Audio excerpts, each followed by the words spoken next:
This episode of Goosebumps Crew is sponsored by Trophy Smack. Celebrate your wins and losses in style with your own customizable trophies, belts, and rings. Link in the description, but more on that later.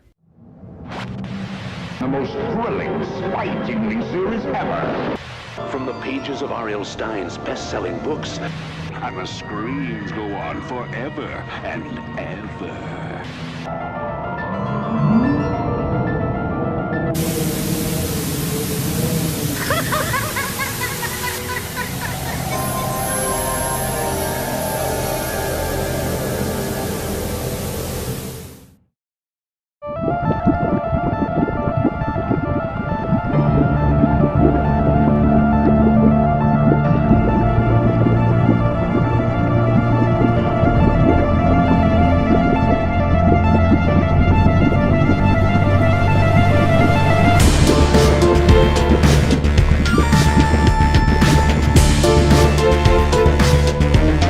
Hello everybody, welcome back to the Goosebumps Crew Podcast. I'm your host, Isaiah Vargas, also known as the Goosebumps channel on YouTube, Twitter, and Instagram, and I'm joined once again by my Goosebumps cohorts, Bjorn Panwick, Goosebumps Aussie fan, Nick Shaw, and Micah Lilquist, the ultimate Goosebumps man. And today we're also joined by Austin, aka the Goosebumps Completionist. And today we got a pretty special episode because we're going to be talking about rare and valuable Goosebumps books. Now obviously we as collectors, we collect a lot of Goosebumps books, but as anything that's collectible, there's a lot of things that are very, very, very hard to find and very, very expensive to own. So we're going to be talking about some of that stuff, going through our collections and finding some of the rarest pieces that we got in them. But before we do, I just want to say that this week we do not have any news from the Goosebumps world, but we'll be keeping an eye out for anything for next week's episode. Anyway, let's start out. I guess I'll start first. So we're going to start pretty small here because I don't know how many people think about these rarity-wise, but they are the rarest in their series. Is the back, I would say 5-6 books of the original Goosebumps series. So anything I'd say from like 55 to 62 is definitely considered rare among the casual Goosebumps collectors. How did you guys, I guess I'll start out by saying, how did you guys come across these 4 books? Was it by accident or did you specifically look them out? I personally bought them when they came out. So, I mean, yeah, you did. Yeah.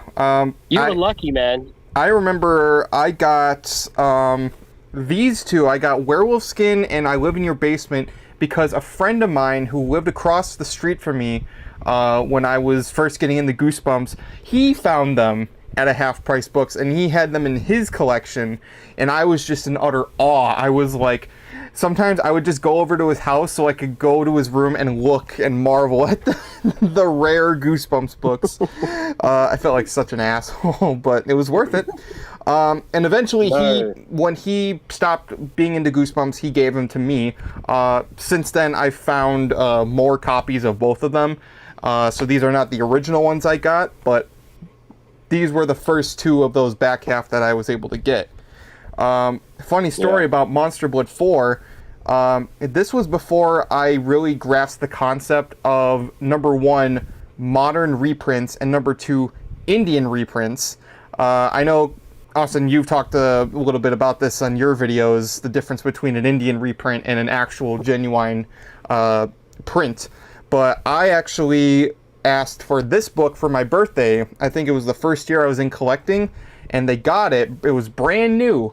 Little did I know, it was an Indian reprint, so it was brand new. The pages were pure white. It was not a genuine original Monster Blood 4, and I didn't realize that until years later. So I was like, okay, I gotta find an actual copy. This copy I actually found in a bookstore, in a half-price books. It was just right there for $4, and I was like, sold. So. Whoa, Monster Blood 4 for $4. For $4, yeah.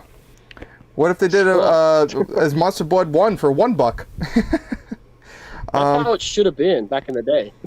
And then my only other one from this little collection I have here that is of worth is this copy of The Haunted School, which is much thicker than a normal Goosebumps book. If you look here, you can kind of see it. This one is just a little bit wider in the spine. And that's because not only does it have a sneak peek at the next book, Werewolf Skin, but it also has a very large sneak peek of the triple header, of Goosebumps triple header. So it has like just a little bit of one of the stories. It even has the Collector's Fan Club insert inside still. So, and it's pretty good condition. I've had this for like years, but it's a really good condition book. So that was a good find. I found that also in a Half Price Books, just out of the blue. So, yeah, I mean, those were the first like real collectible books that I got. Yeah. No, wow, you did very well there. When I was a kid, honestly though, like, I was collecting Goosebumps at a time when people just didn't care anymore. Like, early 2000s, it was like, the fad was dead.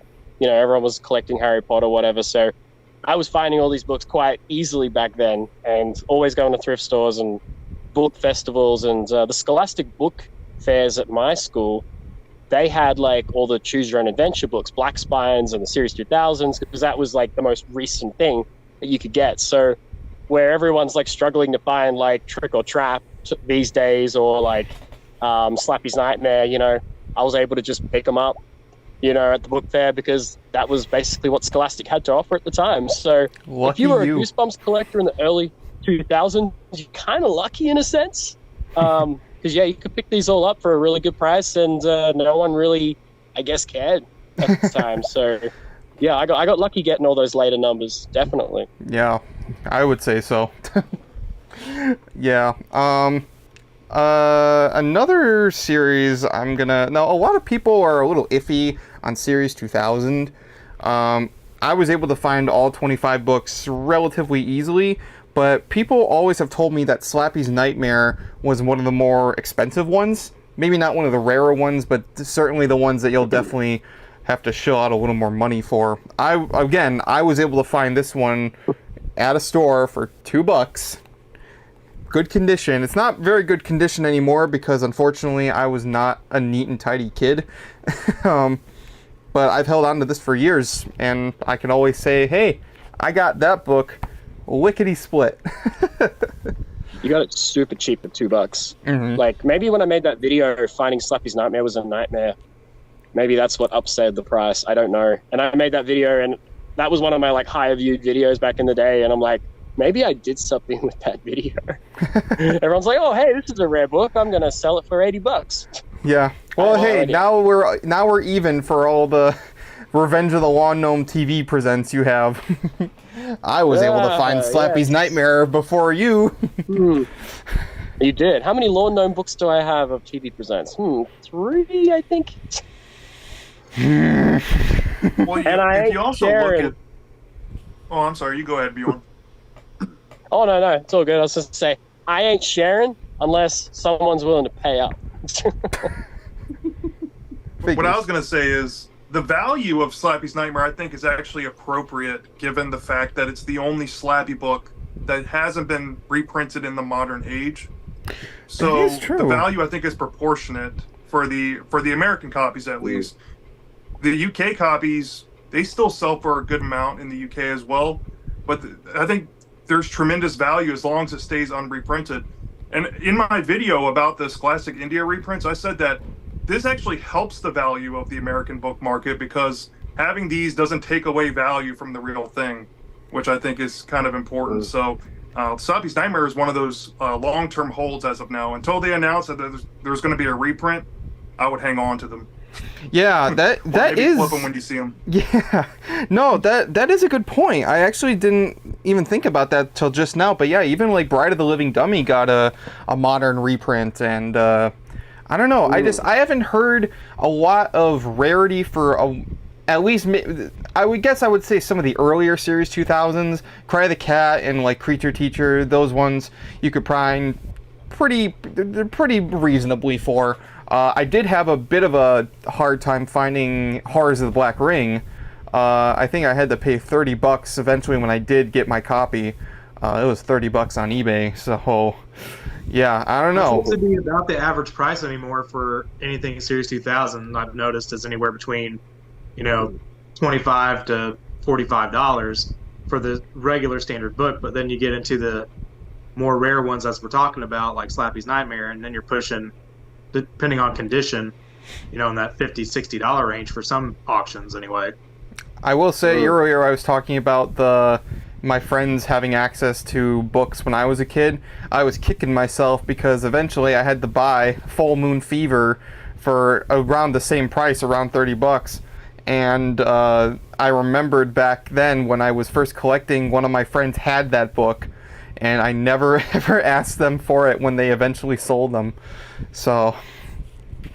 And also, Series 2000, like, I would say maybe books, after you get past Scream School, the amount of printings these books went into are very, very, very low. I mean, at max, they probably went to a second, third printing. I think I've seen a third printing of Slappy's Nightmare out there, which actually might be rarer than the first printing, ironically.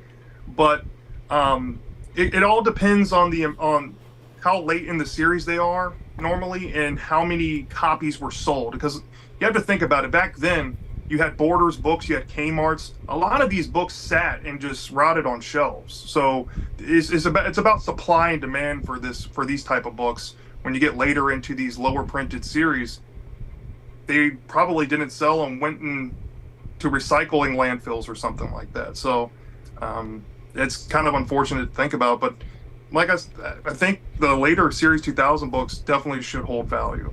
Absolutely. Sure. And I mean that's why you're more pressed to find a first printing of a Series 2000 book than you are of an original series, because these sub-series, as rare as they may be right now, again, they were commonplace back when they first came out. There was no real incentive to buy these, and since these books weren't as popular as the original series, they weren't getting as many prints. So nowadays people will be like, oh, I have a first printing of this book, and it's like, well, it's probably one of the only printings they have. So I mean, get back to me when you have a first print of Dead House, and then we might have a deal. But but let's talk about I was going to say, I think the highest printing I've ever seen on a Goosebumps book is a Welcome to Dead House. That hit, I think, a 94th printing. Oh, wow. Dang. I mean, I can imagine. Yeah. It's the first one, so they probably release them again and again and again. Like, hey, this is the first one. You're going to want to get it. Which makes that getting a first printing of that book all the more sweeter because there's so many of them out there. And it's crazy. I see terrible condition copies sell for $100, and I'm like, that back page is falling off, and someone still paid $100 for it, and I'm like, all right. In their eyes, it's I'll just sleeve it up, or I'll, put some tape on the back. They just want the first print, and I just lucked out with that lot of books. I paid $200, 72 books, and there was a first edition first print of Dead House, Stay Out of the Basement, and the listing for it was literally it was an older lady, and she said, oh, I've got some Goosebump books belonging to my kids. Your kids might enjoy reading them. That was kind of how she was selling these books. And I'm like, you don't realize what you got there, So my kids aren't going to take these and destroy them. No way. So I was like, I told her, can you send a picture of the inside page of the first few books? Because I noticed there was no numbers. And she did that. And I was like, that is a first print of Welcome to Dead House. Oh man, I'll pay. Just be like, why do you want me to do this? It's like, oh, no reason. No reason. Yeah, she probably had no idea why I was asking this, but I saw the number one there, and I'm like, oh my god. And Stay Out of the Basement was a number one, so it was like, yep, this is worth it. It's like, if by your kids you mean me, and by enjoy you mean obsess, then yes. Yeah, exactly. I was like, hell yeah, yeah. Yeah. One thing I do also want to touch on, because so far we talked about the original series and Series 2000, but we definitely got to talk about Give Yourself Goosebumps and the rarity of these books. Holy moly, these books. I mean, my goodness. I mean, this one, Trick or Trapped, is probably one of the rarest Goosebumps books ever. I mean, at least of like a sub-series is concerned. But even besides these special editions, a lot of the Black Spine ones are very hard to find, and you'll probably be paying quite a bit of money for many of them. There was a there was a listing. There was one. I don't know if anyone bought it. I certainly hope not. There was a listing for this book for $15,000 on Amazon. $15,000 for this book. No, I don't care if it's a mint edition, first print, whatever. Don't spend $15,000 on this book. The scary thing is, there's someone out there who will actually do it. Oh God, you better be bleeding money, Scrooge McDuck style or something. I don't know. I just imagine some little posh pom boy that's like, "Excuse me, Dad, but can I please get this book?" It's like, "Yes, son." Sounds like Oliver Twist. It's like, "Please, sir, I want some more." More? Yeah, it's a little posh, rich little boy who's like $15,000 is like, to them, it's probably like $15. That's his allowance. No, I have 4 copies of that book. Once again, like I said, I was getting them when people didn't want them. So there was a time to buy Goosebump books, and it was in the early 2000s. I'm telling you, that was the primo time to pick them up. Then I was born in the wrong generation. Well, you're about to have 3. Oh, okay. Oh, do we got some competition over here? Be a pretty good trade. Well, I was talking in a recent episode, or I think it was after we recorded a recent episode, but I have 5 of the 8 special editions, and actually the Trick or Trapped was a funny story because I got this book for $5, technically $1.50. Because somebody, now it's not the best condition, the spine's a little messed up, but there was someone who lives 40 minutes from me who was selling this and 3 other random books in a lot for $5. And I said, "Are you available tomorrow if I come pick this up?" They're like, "Yes." I'm like, "All right, on my way." So I drove 40 minutes to get this book for $1.50, and I'm so glad that I did. Because, I'd say it was worth the drive, even with today's current gas prices. Oh yeah, it was worth the drive. But I recently got the Jaws of Doom. Now, I've heard that this is actually probably the least hard to find of the special editions. I've seen them quite a lot. You're probably more likely to find one of these. This one's actually a pretty good condition, so for $15, it was pretty good find. And then this one you sent me, Austin. That's right. Yep, you sent me this one. I did send you that, yeah. Yep, very happy about that. I think this was the second one I had at the time.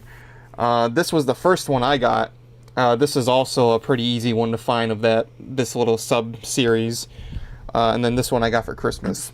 So the only 2 that I still need to get are among the rarer ones, and it's Return to Terror Tower and Revenge of the Body Squeezers. Which I wonder, I almost wonder if it's because there's sequels to older books, and that's why they're a little rarer. It's weird. Well, popular. I can chime in on a few things. Well, Return to Terror Tower has it's a sequel book to an original 62. It's always been a popular book, it seems. I got into collecting in like 2020, and that's when I started to like really buy the books. One of my first goals was to get that book, and a handful of other ones I was seeing people like say, "Hey, these are the hardest to get," because I was like, if I'm gonna like pay the money, I'm gonna try to get good deals. And luckily, I bought into those at the time. But over the years, I've kind of noticed that once you get to around 1999 and early 2000, these books are generally the least printed out of all of them, and they didn't sell a lot. So anything Black Spine that was released in '99 is expensive. I mean, just anything. And you can look down the whole list on the back. You can pull out your books and look at the release order, and that'll be self-explanatory. I think $30 is actually pretty fair for an out-of-print book, and especially when it was released in a time when they weren't making a lot. So I actually have a funny story with Trick or Trap, though, and I think I've shared this on YouTube a long time ago. I was on a defunct website called Virage Sale, and Virage Sale got bought up by, I think, like Craigslist or something. Mm-hmm. And this lady had a book tin for $1 and Trick or Trap for 50 cents. But it was in my home state, so I sent my mother in a snowstorm to go pick up Trick or Trap from this lady's apartment, and she saved it for me when I came home to visit. And I'll never forget that. But yeah, probably one of the best finds I've ever had. Yeah, no, that was God for 50 cents. That's quite a steal. Was it a good condition? Yeah, beats out your story. Oh yeah, here, let me pull it out. Yeah, I got it sleeved up and everything. Let me get... Oh man, 50 cents for a good condition. I mean, like I said, I'm glad I got mine for $1.50. I just wish it was a little better kept. Yeah, it's a pretty solid copy. So Oh it's my fine, too. I got it God. sleeved up. That's awesome. Yeah, 50 That was cents. Wow. I would say that's worth going out in a snowstorm for. I do the same thing. Even if there was a polar bear, I would do it with a polar bear on the neck. Yeah, you get a polar Well, bear. listen, yeah, like I said, I sent my mom to go get it for me. That's awesome. But yeah, I mean, looking at like the life and limb to the Goosebumps books. but that's the thing. Even besides the special editions, I mean, many of the black spines, I would say probably starting with like probably Your Plant Food, like as you get farther and farther and farther down the list, they start becoming more and more hard to find. Because I mean, you could probably find like ones before that, maybe here and there. Maybe someone will sell it for like $20. But once you get further down into the series, and that's kind of a constant for most of the sub-series once you get into the later stuff, because a lot of these, again, they were coming out in 99, 2000, and that's when they weren't as popular. They were just kind of sitting. But it's ironic because what was probably not wanted then is very much wanted now. Now, Very desirable now. Exactly. Like, well, that's the Zappy thing, too, Space, I I mean- think. yeah. Yeah. But Well, that's the thing, like it's 20 plus years for some of those book series that had limited runs. So to find the book in itself and in good condition, you're going to be paying the price because, you know, like it was mentioned earlier too, like some of these don't get reprints. You know, like some did, like Creature Teacher and stuff, but I mean, like those aren't the more rare, expensive books either. So when you get into these other ones, I mean, I feel like the price is justified on some of them. Now there are just some of them that just get ridiculous, and that's where the TV Presents books come into play. yeah, we're gonna have to story talk about about finding- TV Presents books. But I Austin, I saw saw you question, pulled though, something before out we- there. Austin, you got something to show? Yeah, so speaking of give yourself goosebumps, there's a pretty rare error misprint I wanted to share. And it's Beware the Purple Peanut Butter, manufactured without the foil on the cover. Oh, It's yeah. like all Oh yeah, I white. remember seeing that. I saw And- that. You can find these out there if you know what you're looking for, but currently known, I think there's 3 confirmed. I think somebody has one on Instagram, and I have one, and I think Goosebumps Guru found one not too long ago and had it on eBay. So Wow. Yeah, I think I see the remember white in the cover. with Goosebumps Guru as well. Was it Goosebumps Nostalgia who had? I think Yeah, it was Goosebumps Nostalgia. Goosebumps Yeah, Nostalgia. Yeah, I saw he had it. I He was like, posted I it swear not I too did long see ago. him recently too, and I want to say that he was the one I saw who had it. Yeah, no, that's really cool. I love coming across like these like, I mean, it's not even like, oh, it's just like one word on the cover was misspelled. It's like, no, like half the cover is missing. So that's a really good find. No, that's an awesome find.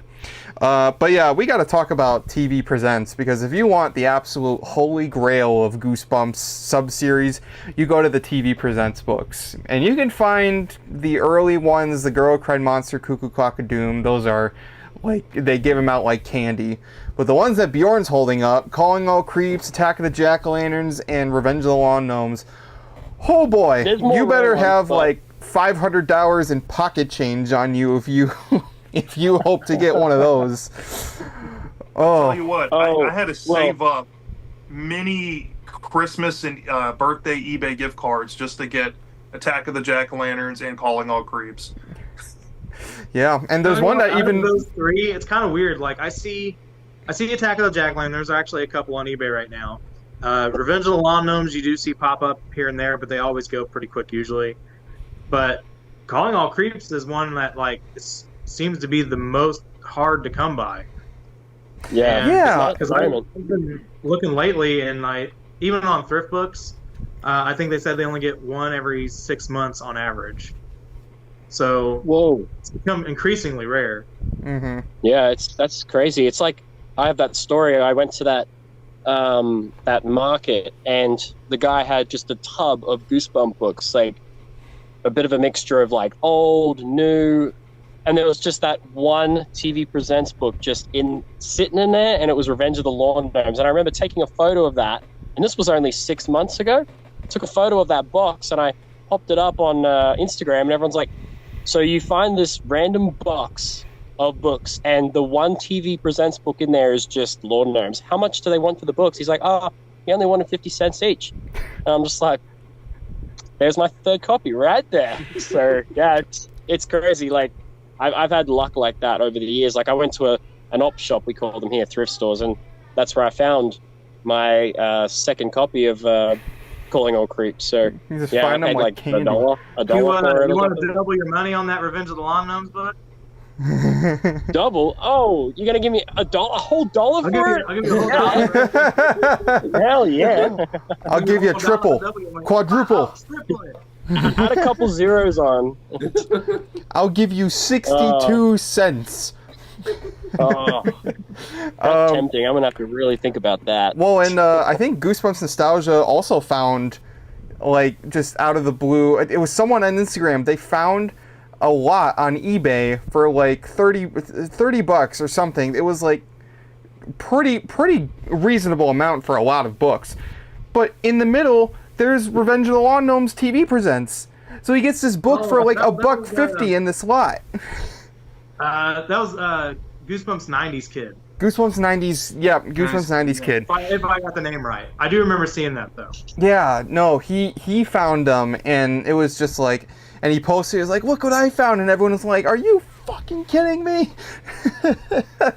Oh man, I want to get the blob that ate everyone. Do you think that they printed a couple of these before they decided to cancel it, and a few of the employees at Scholastic got to take them home? I feel like if they did, we probably would have heard about it by now. Somebody would have had them, but I don't know. Oh, man. But that's pretty cool. But I mean, that's the only like time that we had like confirmation of an upcoming book that actually didn't come out. Because I don't even think Ghost in the Mirror had a thing for Incredible Shrinking Fifth Grader. No, I don't think it did. Yeah, so Stein said at a convention that he believes the book came out and that he remembers signing a copy. And I'm thinking, is this just Stein getting old, or is this like legit, or like? But he was like really confident, and this was back when the first Goosebump movie came out, and they were talking about unreleased Goosebump books, and someone mentioned about the Shrinking Fifth Grader and was like, hey, did that book ever come out? And he's like, yeah, I'm pretty sure it did. I remember signing one at a fair, and I'm thinking, there's no way. So I was Googling that like all day and night trying to find like a copy out there, and I'm thinking, like, I almost wonder if he was It did release in a novella form that he made back in the early 2000s. Adventures of Shrinkman? Adventures of Shrinkman. Yep. So that book does exist. There is a rumor, and I think Kid Weave Stoop in his video about Lost Goosebumps books, I think he talked about it, is that it's possible that many of the unreleased Series 2000 stories were repackaged as some of those novellas that he was putting out in the 2000s. But people think Zombie Town was one. And it could have been. I mean, we never know. But if Shrinkman talked about that with the Goosebumps Gold books, you know, there was The Haunted Mask Lives is supposedly Scream of the Haunted Mask. Slappy New Year. We got Slappy New Year. Yeah. There was even people thinking that maybe even like 12 Screams of Christmas was maybe derived from Happy Holidays from Dead House. That one I don't think is as valid because it was meant to be a sequel book, and there's nothing in 12 Screams that's sequel-ish to That's a Dead damn House. shame. You'd think the original book would have a sequel. You know, that would be great to have a sequel to Welcome to Dead House. Yeah. Maybe for the Maybe, who knows? 40th Maybe in House of anniversary. Shivers. Maybe in House of Shivers we'll get one. House of Shivers is probably the best case scenario. I've tweeted at Stein saying, "Hey, are we gonna get Happy Holidays from Dead House?" And I made a meme of him on his computer typing it up, and I think he might have liked it or something. Oh, that would be amazing. I mean, it could happen. I mean, Slime Doesn't Pay was in limbo for over a decade, and by God, it officially came out. True story. 40th True story anniversary. about that. No, this is a true story. So I'm good friends with Jude DeLuca.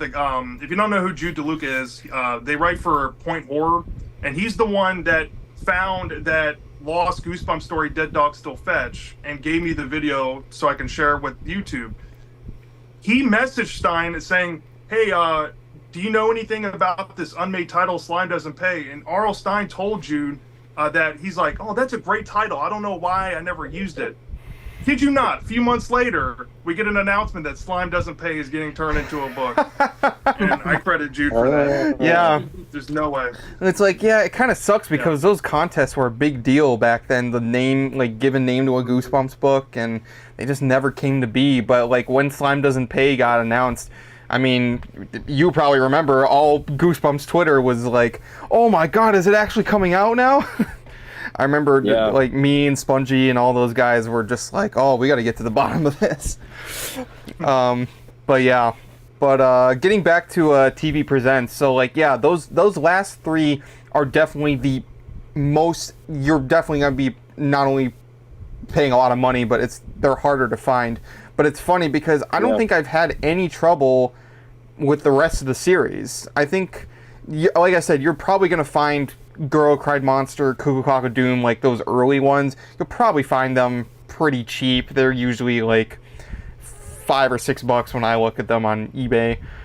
Maybe some of the later ones are like maybe $10 or $20, but nothing beats those last when three. they switched over to because they switched to Black Spines too. Mm-hmm. They did. Something about Black Spines. So when you get to I was gonna say, so when you get to those, they start going up a little bit. Because I see Monster Blood anywhere between like the $20, $20-$25 range, and Attack of the Mutant and stuff like that. But of course, condition plays a factor into all that too. But it's really kind of odd when they switched to the Black Spine on those. That's when they started kind of going up in price a little bit. Something about Black Spine. You can't scare me. Three, and then they just freaking skyrocket. Yeah, it's crazy. Like, You Can't Scare Me, I found, is a little valuable. Like, you're paying a little bit more for that one as well. Mm-hmm. I don't know what it is. I think it's a sick cover with the Mud Monster, and I think it's a really cool cover. I don't know if that plays a role, but I remember even when I bought that one, I paid a little bit more for some reason. Mm-hmm. You Can't Scare Me, so I'd say that one's it's sort of up. It's not up there like the other three, but it's up there a little bit. You'd be paying a bit more. Yeah. But here's the thing about the final three of them, right? Attack of the Jack-o'-lanterns and at least with Attack of the Jack-o'-lanterns and Calling All Creeps, those episodes came out right when the original books came out along with them. So when those episodes first aired, those books were fresh out. So I think some of those books were poor sellers because they were kind of competing with the actual book, and unlike the other ones that probably sold a little bit better.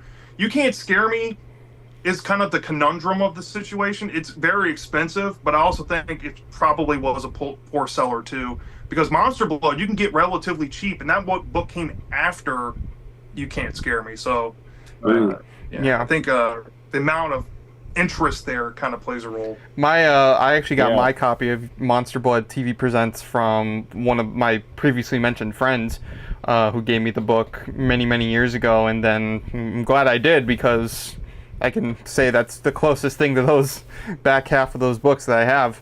But I've been able to find a few Black Spine TV Presents like in the wild here and there. I think I found like Headless Ghost and Bad Hair Day and Go Eat Worms. Like just every once in a while I'll come across one. Most recent one I got was Night of the Living Dummy 2 for Christmas, because that was one I really wanted. But yeah, something about those Black Spines, man. They just, I guess they make a book more valuable. I'll give you a tip. Yeah. If you want to go for like Black Spine books for the TV books, go to Etsy and save a couple of sellers that have like a generic listing that they sometimes if they get new copies, they'll put a new listing in there. I've gotten pretty much all of mine there for reasonable prices. I got I think Revenge of the Lawn Gnomes from this one seller for $20, and it depends on condition though. But I'll send you a link to that seller in a DM or something, because they have really good prices, and that's the kind of place that nobody else is looking. eBay just has too much foot traffic, and it's going to drive up price. Yep. So I'd recommend something like Etsy or something for those. Yeah, definitely. Shoot us a link. Everything Macari and OfferUp and everything else, but they just don't pop up as much there because, again, they probably don't get a lot of foot traffic, like you said. So more often you're going to find that stuff on eBay, but you're going to be paying the hefty price too. So. Yeah, I guess it just depends on how desperate you are. Yeah, no, I love my Afterpay. You gotta be careful. That's a slippery slope. Yeah, before you know it, you'll get like 8 to 10 pay in 4s, and then you get all in one day. It just takes it all out. Now, it's like that sleeping bag all over again. That was like when I finally got the sleeping bag. It was like over $400, and I afterpaid it. And then every second week, I was like, "Wait, what's this $110? Oh, right, the sleeping bag." And then I had I'm paying off that sleeping bag. So I was paying like nearly $200 a fortnight between the other things and just that damn sleeping bag. It's like when I bought this Goosebumps art here, all across these things in the white frames. It cost me like $300-400, and it was taking out money every 2 weeks too. So. Yeah, I don't know. It's dangerous. It's dangerous. Now, one book I want to bring up, and I'm curious, but I've heard that the final Tales to Give You Goosebumps book, More and More Tales to Give You Goosebumps, which is such a mouthful of a title, is actually pretty rare also, or at least among some of the harder to find books. I was able to find mine on an eBay listing for a reasonable price, pretty decent condition from Thrift Books. But I gotta know, is this one considered a rare book? Oh yeah, for sure. Yeah. And I think value for that one comes down to, when you look at the time period it released, guess what other books came out with it? You had Monster Blood 4, Werewolf Skin, and I Live in Your Basement releasing around that time. It came out, it's the very last book of offshoot series. It was only given out in a book and stocking kit. It wasn't self-released like some of the other ones were at certain points. So yeah, rarity on that one is all about the time it released and how you got access to it. So $30 is a good price for that, I would say. Yeah, no, and I heard about it. But I've got the stocking and book one, and that's expensive to get too. Like if you want the actual box with the stocking and book, you're paying through the nose. Like I got mine back in 2000, I think, and it was at a Scholastic book fair, and it was like a warehouse sale. So they're getting rid of like just old stock, and I ended up getting my book and stocking for like I think $5, something like that.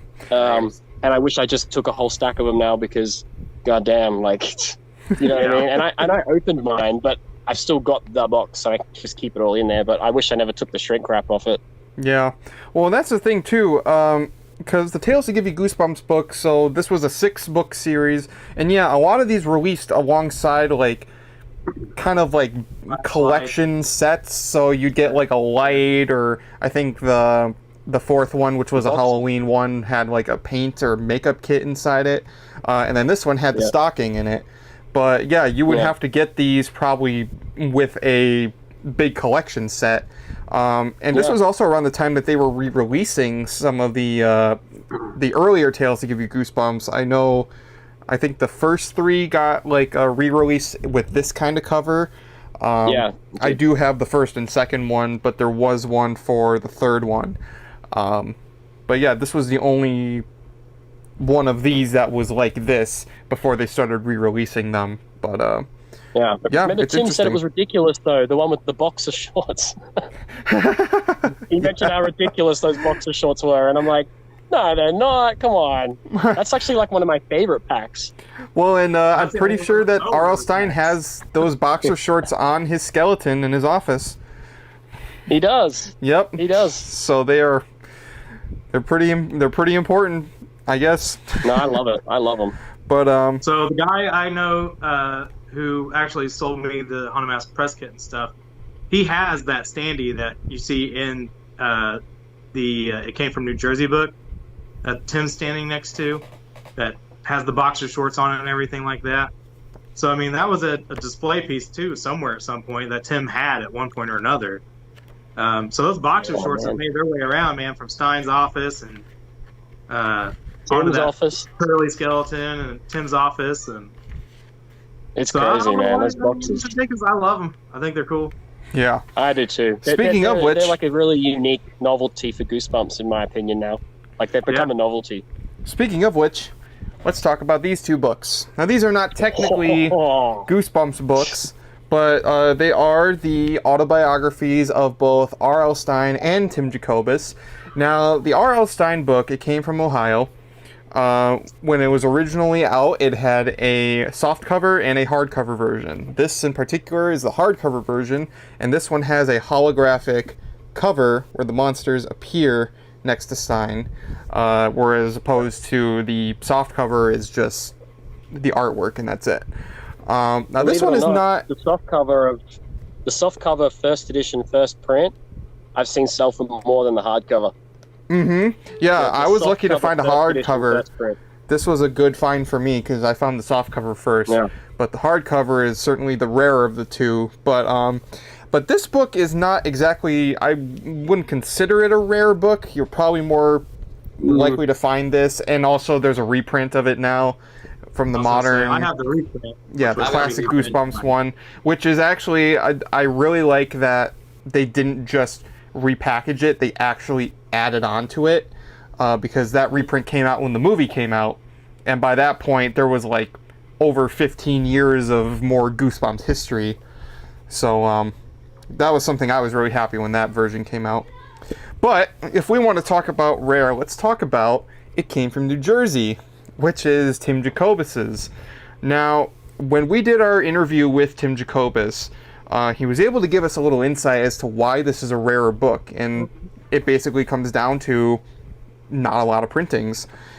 The R.L. Stine one was probably at the time the more appealing one because everyone knew who R.L. Stine was, but this was done in the exact same style. It came out February of 1998, and the reason it had not as many printings is because it's an actual full color book.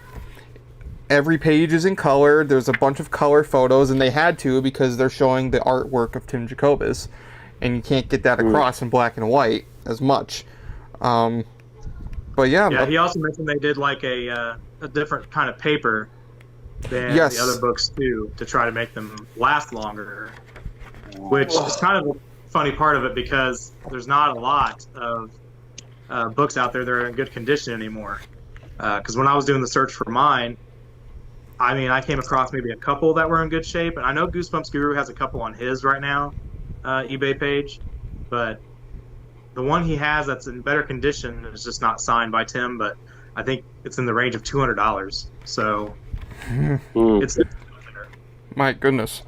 But yeah, I was able to find my copy on Amazon, and I got a little worried later down the line because I was figuring that this was another instance of a not genuine like version, but sure enough, it is an actual first printing of this book. So yeah, this is a rare book, people. I did not know it for the longest time. 25 cents?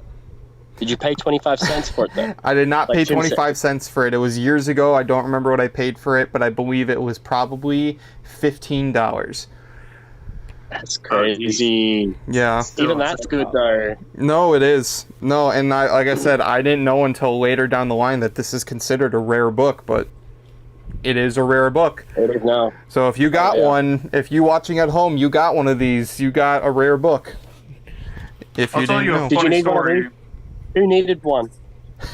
Did anyone need one of these? Because I'm seriously happy to I'm happy to give one to whoever needs one. I need an original version of it. I have the reprint, but I don't have an original. Reprint, yeah. Okay, so that's a reprint, but not an original. All right. If you want one, I'm happy to just send one off. So. But I got a funny story about New Jersey. I had it in my thrift books watch list for at least 2 years.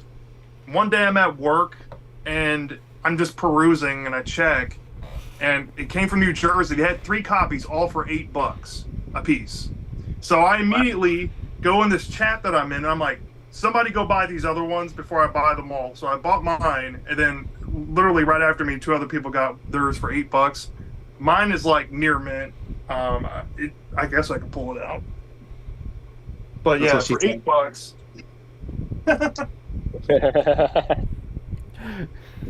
Yeah, this thing's like never been read, I think. Never been read copy. Oh wow. Wow. It's immaculate. Beautiful. Holy cow. It's immaculate. Minus like some like storage, it's been sitting on a shelf on the spine a little bit, but it's a beautiful copy. That is an amazing I lucked copy. out. Yeah, definitely. Holy moly. And keeping in tradition with stuff that was packaged with other things, Collector's Caps book. They have collectors in the name, so they are sought after books. But these ones aren't, I wouldn't say these ones are as rare as some of the other ones that we've come across, but these are, you are probably more hard-pressed to find them in the actual packaging with the caps that they came with. But these were basically books that came with what I call Goosebumps Pogs, because that's what they were. They were Goosebumps Pogs. Yeah, I was Pogs. But these books were basically very, very thin books that came with the Pogs, and they had little games inside that you could play. There was crosswords, there was trivia games, there was all sorts of stuff, and you could play them with your Goosebumps Pogs. But they were interesting, and there was 2 of them. There was the official Collector's Caps book, which actually, funny story, this book I got when because when I was in elementary school, I transferred to a different school at the end of 3rd grade. So at the end of 3rd grade, I was like going around, I was saying goodbye to everyone, and one friend of mine, or not a friend, a teacher of mine, I guess they were a friend, a teacher of mine knew I was liking Goosebumps, so she's like, well, I don't have many Goosebumps books, but I do have one, and I was expecting it to be like, oh, it's probably an original series, and she gave me this book. She gave me this book, and I didn't realize it until later, but wow, to get this book just given to you, no strings attached, no questions, just given right to you, is a great going away gift. So I was really happy about that. Awesome. That is what an is with awesome teachers gift. and Goosebumps? Teachers and Goosebumps, man. I don't know what it is. Like, I had a teacher that basically, we're going back to 2003, and he used to say to us kids, like, now, if you kids are good today, we'll watch some Goosebumps. And he used to wheel out the old, like, box TV with the VHS player, and was like, but that's how he used to say it, because in Australia, all the older teachers are always like, how you going today? So he's like, you kids are good, we'll watch some Goosebumps. And he had a burnt VHS that had, like, Return of the Mummy, Night of the Living Dummy 2, and I think the Cuckoo Clock on it.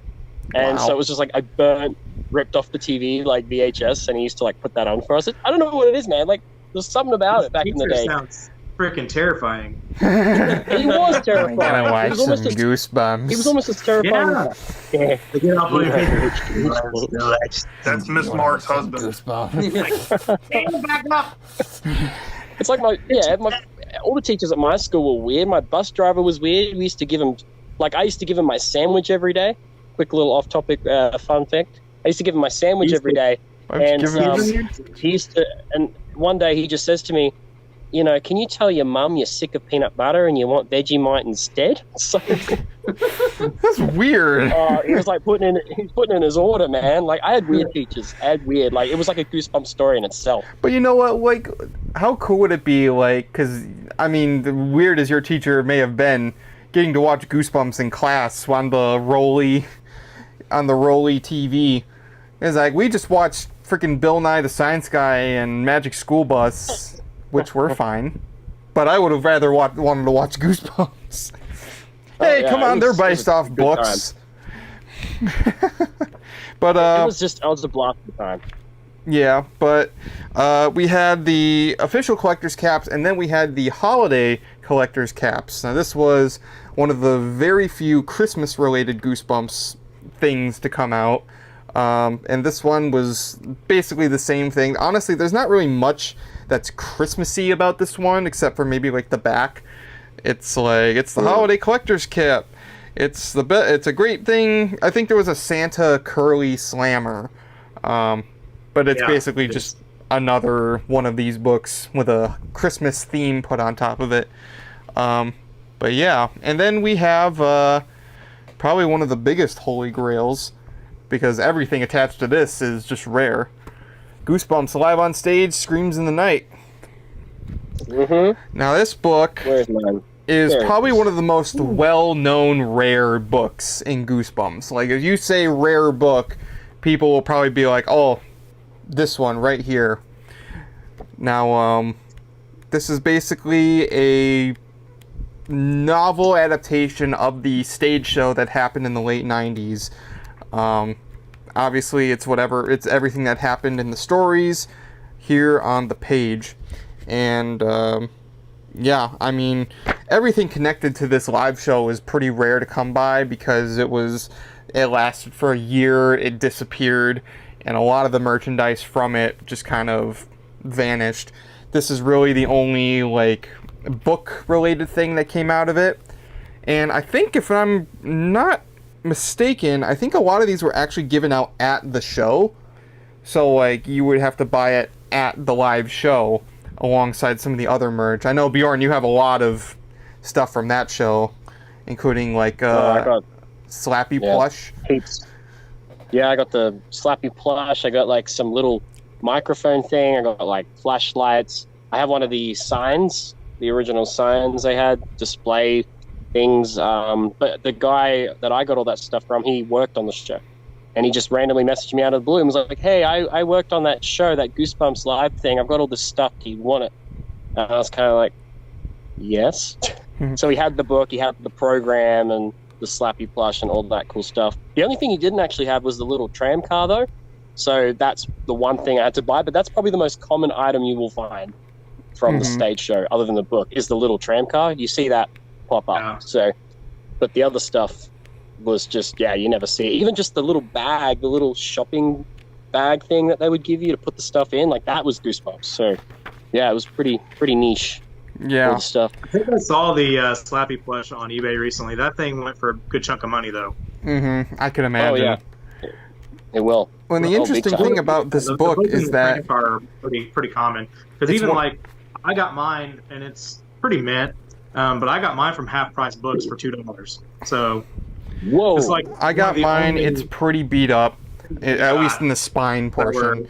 But I got mine in a lot of like miscellaneous Goosebumps items, and I was the winning bid for like $70. But I got like this. I got one of the special edition Give Yourselves.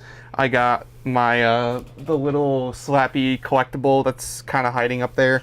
But I got this book, and even though the spine leaves a little to be desired, I have it in my hand. And this is interesting because it's one of the only Goosebumps books that has pictures on the inside, like through most of the book. Yeah. And it's always funny because every picture of Slappy in this book has him with his jaw hanging open. So, like, here's a full picture of him for the Slappy's Funhouse bit. And there's even a picture of him having monster blood poured on him. That's him right there. Tim was obsessed with that jaw. I like it. It makes him look all the more scary. I mean, he said it, makes it 10 times more creepy with the mouth open.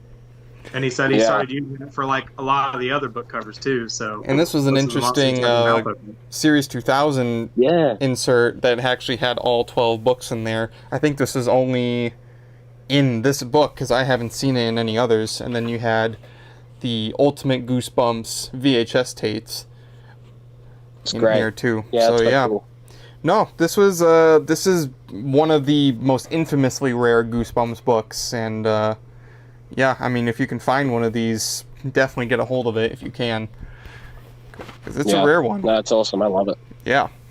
Now, before we continue with our discussion, I just want to remind you all that we are part of the Arte Media Podcast Network, and if you guys like what we do here at the Goosebumps Crew Podcast and you want to check out some of the other podcasts part of Arte Media, please go check them out at artemedia.org. There's a lot of like-minded people who talk about things that range from pop culture to music to Broadway to anything. and they really do deserve the support, so go check them out at rtmedia.org. And before we continue with our Goosebumps discussion tonight, let's have a word from our sponsor.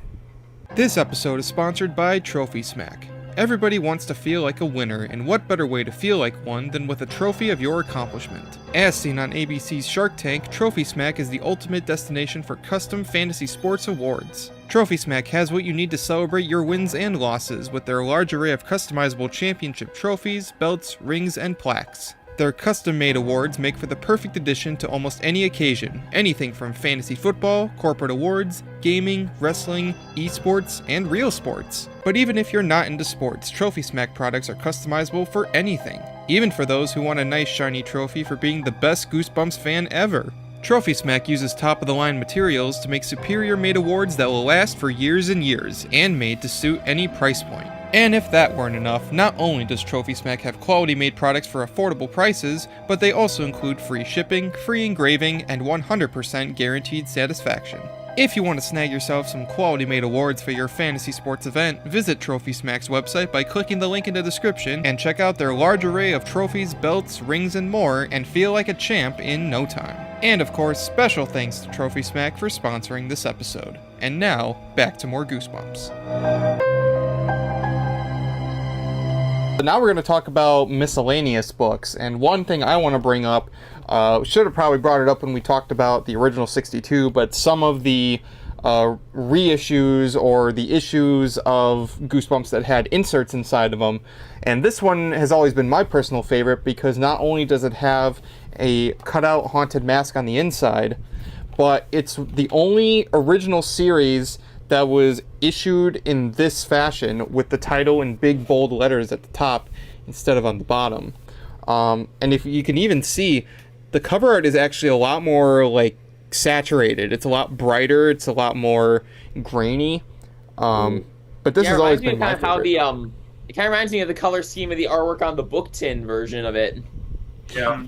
Yeah, it does.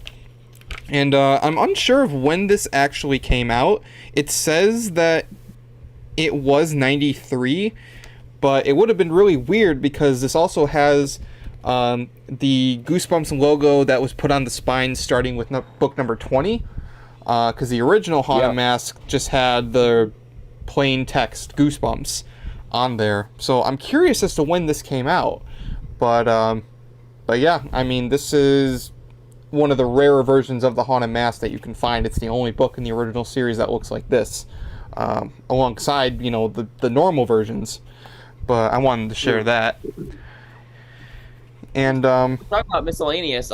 If you have something else, I'll let you finish first. Oh, I just wanted to quickly show the special edition Tales to Give You Goosebumps that sported the one from the last book. So these were reissues. There's nothing different about them. They were just reissues for the original ones to tie in with the last one that was coming out at the time. Yeah, back to that Haunted Mask book. I think I saw a Scholastic Arrow order form once that had an image of it, and I'm assuming that since when we first started getting actual school market editions, I think one of the first ones was either Deep Trouble 2 or The Haunted School. So that was kind of like a prototype school market edition, I feel. Because I remember getting one of those at a book fair when I was in kindergarten in like 99. Wow. So yeah, it might have been a later series one. I like I said, it would have to be, but that was actually, I think, the first Goosebumps book. One of the first ones I ever had brand new. Like, I remember getting it at the book fair. Because this one is on the inside. It says it's 16th edition, and on the back where it has all the listing of the books, it goes up to Abominable Snowman. So it was probably 95, 96 by the time this version came out. So I wouldn't be surprised. If it was 95, it puts it right around the episode for the inaugural episode. I'm wondering if they made that to kind of commemorate the first episode. It could have been possible. Yeah. Probably makes sense to do that. Micah, what do you got? We're talking about some stuff with inserts. We got the book fair editions of some of these OG62 books. Now, a lot of the times with the OG62 books later on, from like, I believe books 40 and onward, every other book, so every even-numbered book, came with trading cards, and the difference was these book fair versions. They well, first of all, some telltale signs. You got a book fair version, no barcode. It's just a little piece of text. Yeah. And they also came with holographic stickers. I have a trading card. I have Although, some of those. This Attack of the Jack-o'-lanterns, I didn't know this, but apparently it did come with trading cards at one point, but somebody ripped them out.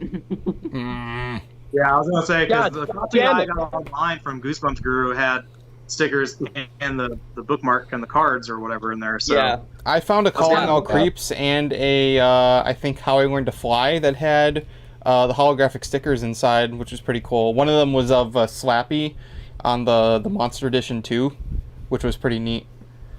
Yeah, so I got Attack of the Jack-o'-lanterns, which I got off of a friend who was just like, or a classmate, not really a friend, but he had a bunch of Goosebumps books he was selling me for like $5 a pop back in like middle school. So I bought that one off of him, and then I recently got this one for Christmas, which is a beautiful mint copy of Boy the Snowman. Just it's amazing. I love that book. I love the cover and I love the book. Again, it also has stickers, so that was really cool. That's so get this cool. for Christmas, like. Yeah, I love Wouldn't that. it be cool if you know how you go to the doctor's office when you're a kid and they give you like the stickers when you go out? How cool would it be if when you were leaving the doctor's office and they had all those Goosebumps stickers in the bin?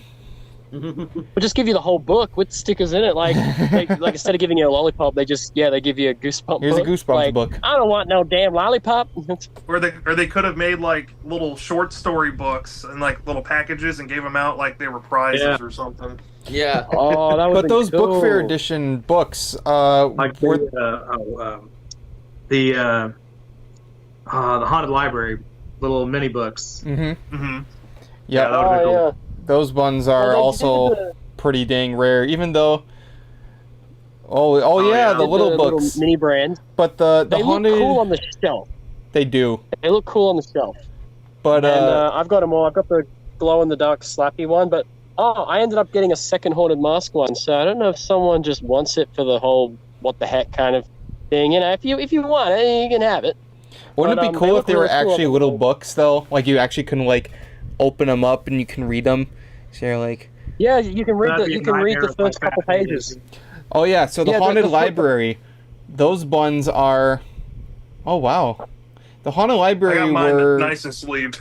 yeah, and those Yeah, were that's given so out cool. with candy, right? I think like candy packages. So the first one, they were given out in Pepsi, Frito-Lay, and something else, Hershey products.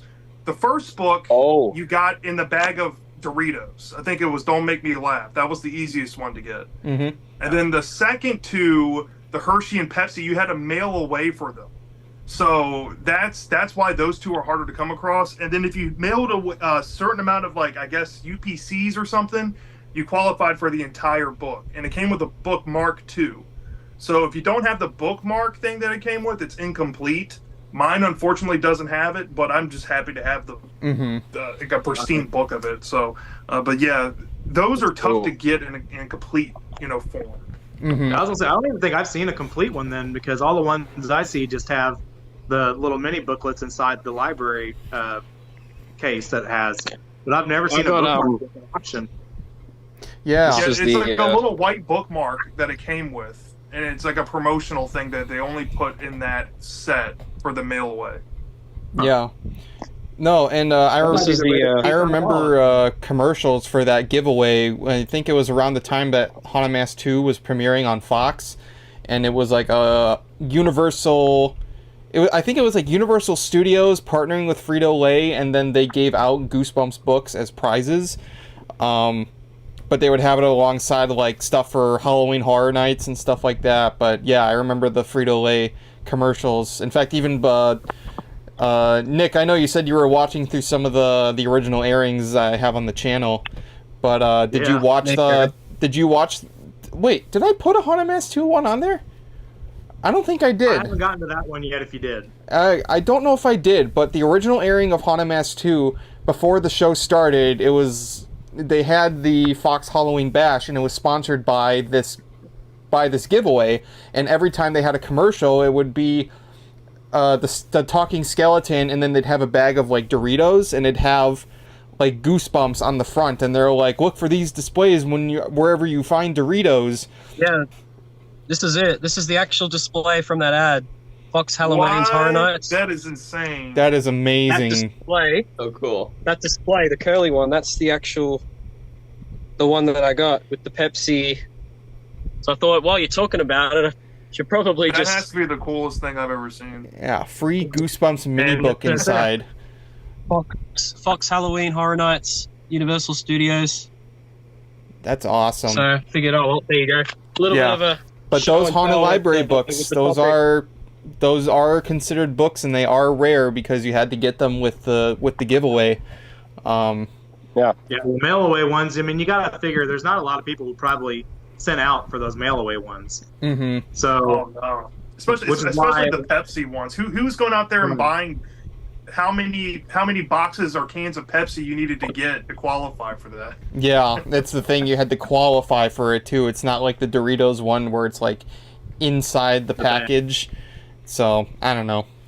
But let's move on. So we have, obviously, when it comes to books, there's a lot of books that were released in smaller, thinner, sometimes literally smaller versions with restaurants and food chains. So with this one, me and Austin down there, we got this small Old Country Buffet, Hometown Buffet version of Revenge of the Living Dummy. I don't know how you would have gotten this, but there must have been some sort of partnership to get this as like a prize or something. But it's literally just a very small version of Revenge of the Living Dummy, minus all the advertisements and all that stuff. It's just the story. But I want to say it probably came with like a meal or something, because I remember I'm pretty sure I remember it was KFC. I think they did a promotional thing with Goosebumps where they were giving books with like kids meals or something. Yeah, as someone who prides himself in watching endless Goosebumps commercials, there was many of these. KFC, yes, they did have a promotion back in the 90s. I think it was Canada only, if I'm not mistaken, but they would have it where if you bought a family meal or what it was is if you spent $4.99 on any meal, you would get an extra Goosebumps book, and they would have like Revenge of the Lawn Gnomes and Night of the Living Dummy 3, and they would be in like these thin versions that are like, obviously they're good for giving out with a meal, but it was never just the actual book. It was like a very small or very thin version. And there was another one when Handy with Snacks, your greasy KFC fingers. Kraft Handy Snacks also had a commercial where when you mailed away, I think if you bought the Handy Snacks, they're like, if you're not familiar with the name, they're the little cheese sticks that you would dip in cheese and then you crunch on them. There was a promotion in the 90s where if you sent away something for that, you would get Abominable Snowman of Pasadena for free. So it was another one of those mail-in sort of things. And here's the thing about that. I've heard from a couple of collectors that they seem to think that the Handy Snacks Pasadena has a specific ad in there that's only found in that version.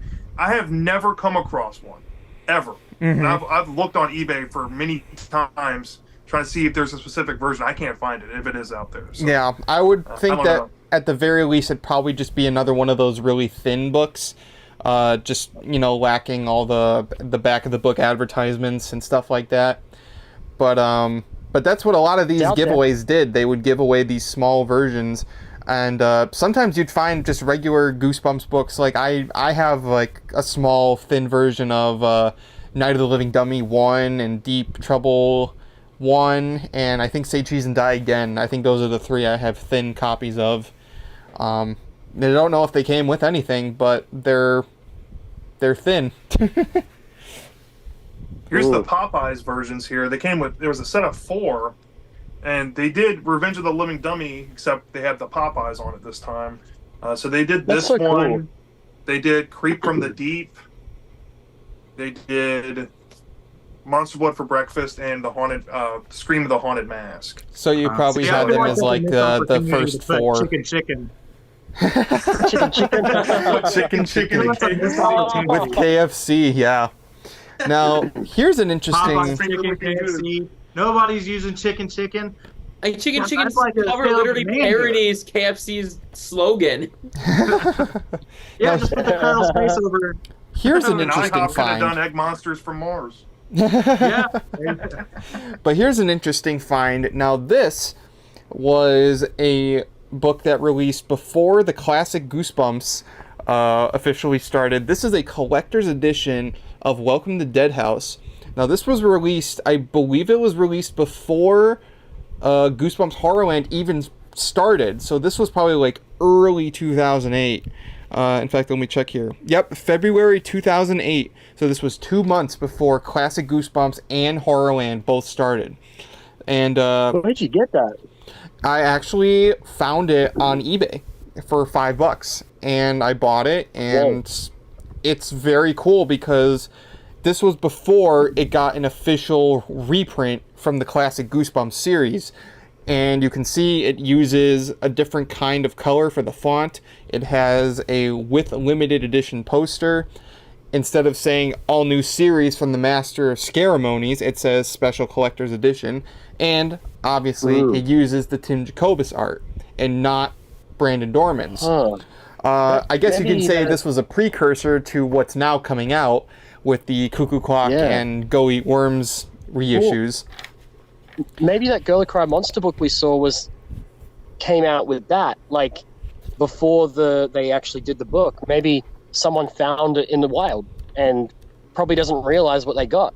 Maybe, but this one I can say it has a sneak preview of Revenge of the Living Dummy, and if you look in the back here, it has the ads for both of the new series that would soon be coming out.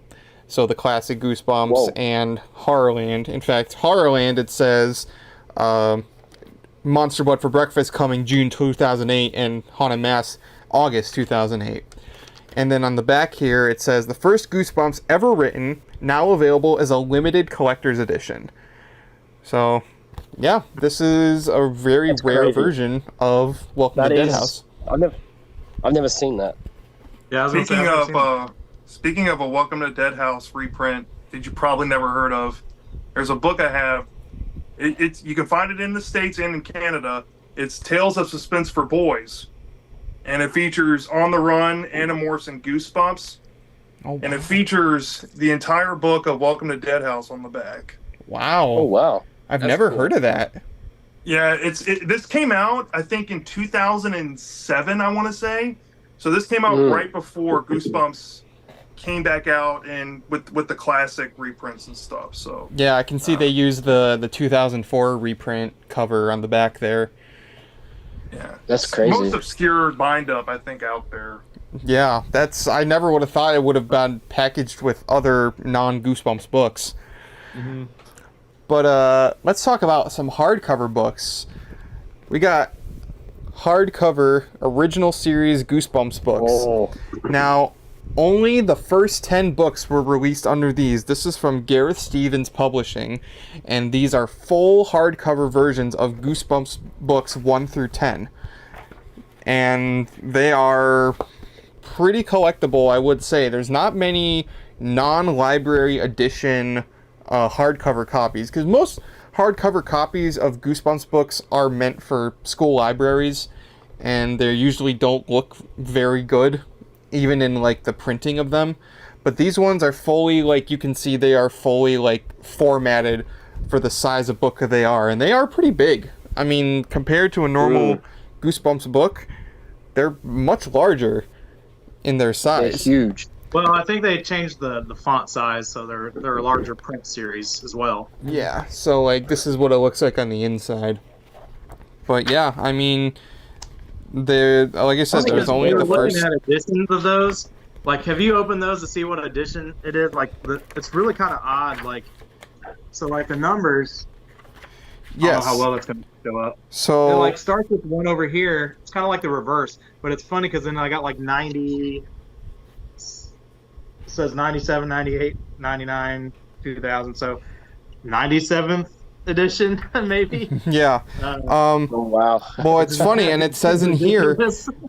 This edition first published in 1997, so this was still when the main series was going on, and this was actually published in from Gareth Stevens Publishing in Milwaukee, Wisconsin. So it's actually in my hometown, which is pretty interesting. Wow. And I need to get those. I've only got one. And they even say right here, Goosebumps titles in large print edition, and it's only the first 10. Because this one, Ghost Next Door, does not have any.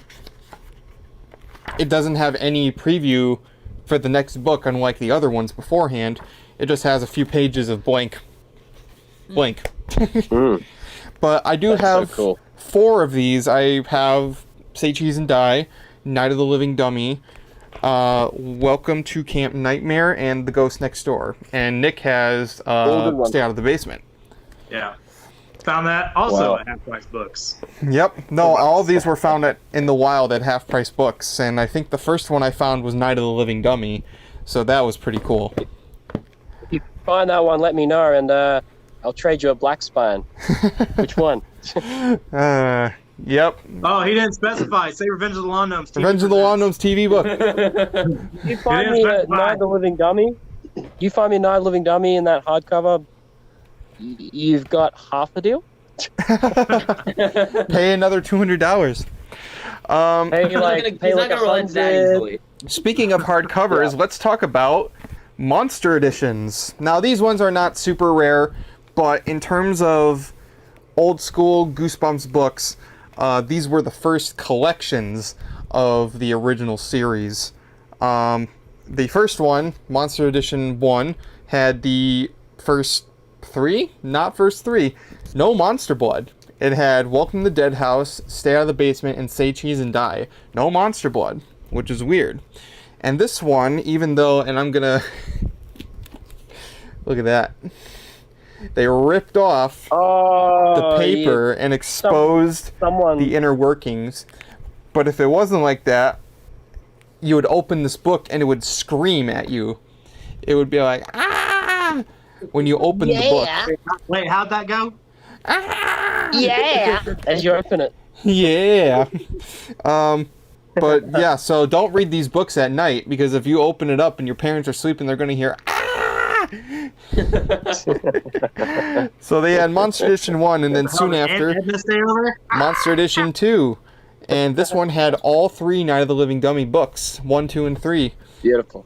And this one does not scream, but if you push Slappy's mouth, and you can't really see it, but his eyes glow. I don't know if you can see that. It's a little faint. Are you sure the eyes work?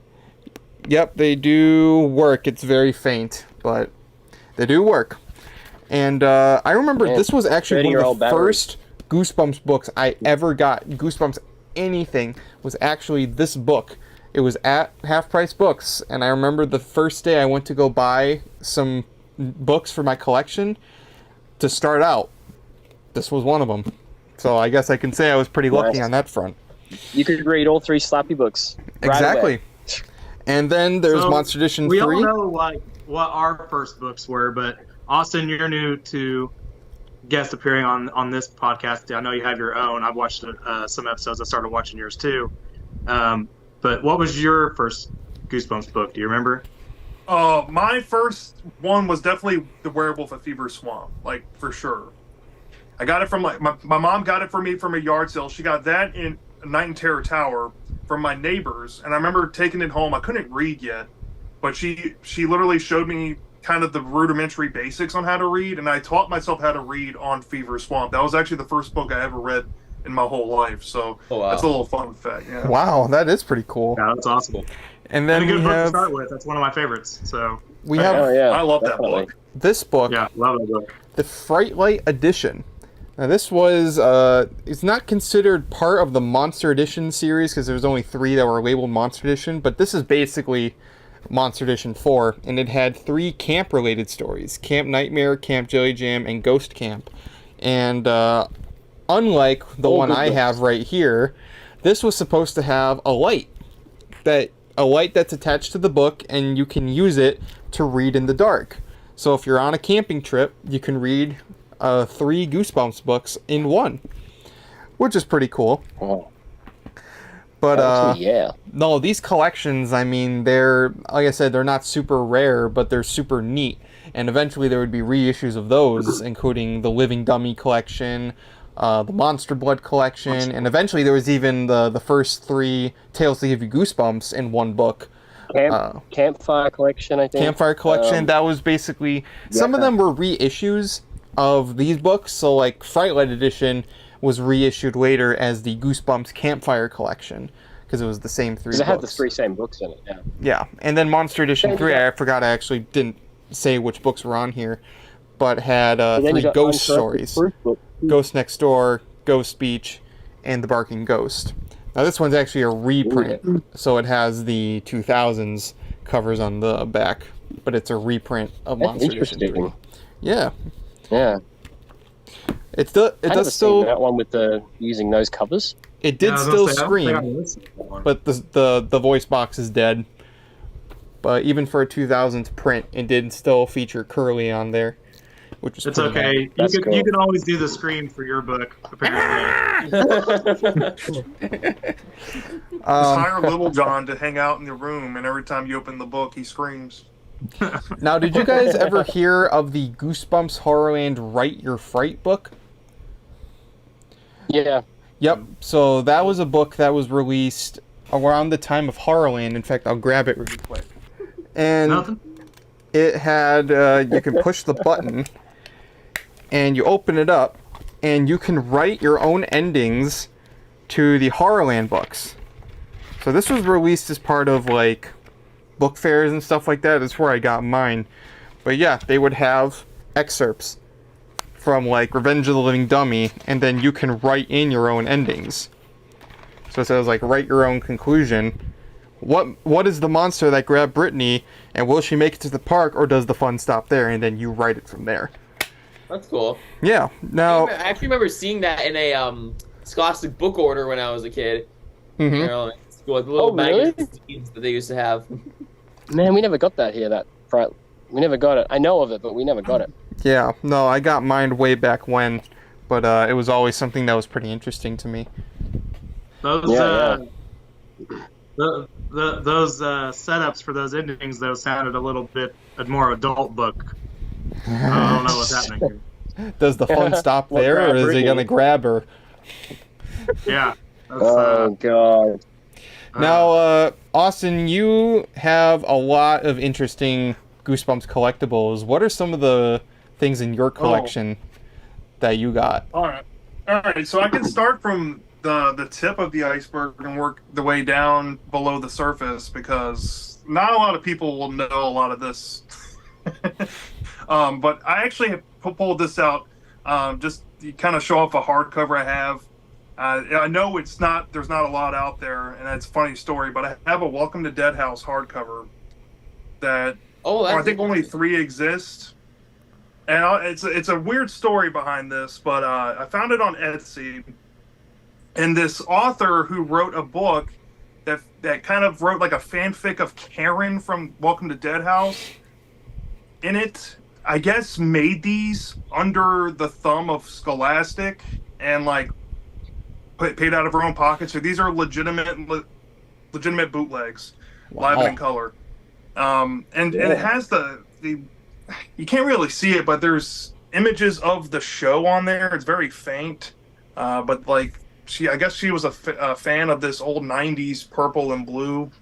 So that's the book. But it has the entire book printed inside of it. You can read it. I mean, it's verbatim. So she put a lot of effort into making it. That's something really random I have in my collection. So there's that. We kind of already talked about this, but I should have brought this up with the Tales to Give You Goosebumps books. I had the sneak preview of the very first Tales to Give You Goosebumps story, The House of No Return, and this is a mini book.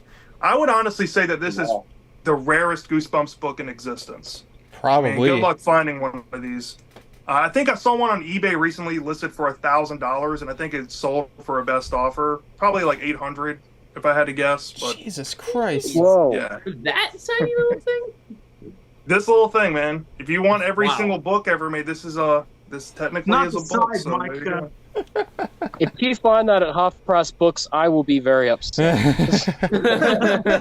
Just be like, guys, you're never gonna believe this. Where did you find that? It was that an Etsy find. I got it on. Okay, so I saw it on eBay, and I looked at it. I was like, wait a minute, is that what I think it is? It was listed for maybe 5 minutes.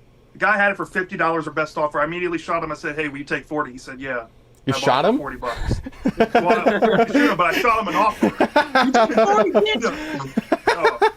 I put some bullet holes in him for this book.